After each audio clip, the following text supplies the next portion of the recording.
We've been talking about this week. A federal judge ruling that the National Park Service did not do enough to notify people during the Gatlinburg wildfires back in 2016. This nearly 4 years after the tragedy. Reporter Nikhil Smith now hears from a survivor about this decision. November will mark 4 years since the Gatlinburg wildfires in 2016. The fires started in the Great Smoky Mountains National Park that November. It's the worst wildfire disaster in Tennessee state history. Gary Wilson worked to document the destruction as a filmmaker after living in the area for several years.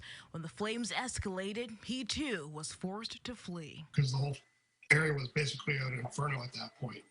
So during that time, they never once told me to evacuate. This week, a federal judge ruled that the National Park Service can face the financial lawsuits by survivors because the Park Service failed to warn residents about the fire. The ruling states, quote, based on the record, has the United States met its burden and showed that the National Park Service notified or informed park neighbors, park visitors, and local residents of all planned and unplanned fire management activities that have the potential to impact them. The judge's answer was no.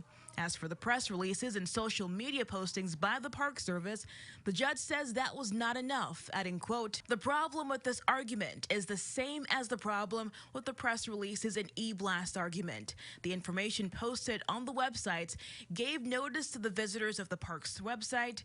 The Instagram posts may have given notice to the people who follow the park on Instagram, but posting information on websites and social media accounts is not the same as notifying park neighbors, park visitors, and local residents of all planned and unplanned fire management activities that have the potential to impact them. Wilson says he hopes the people who were impacted by the fires can get the closure they've been waiting for.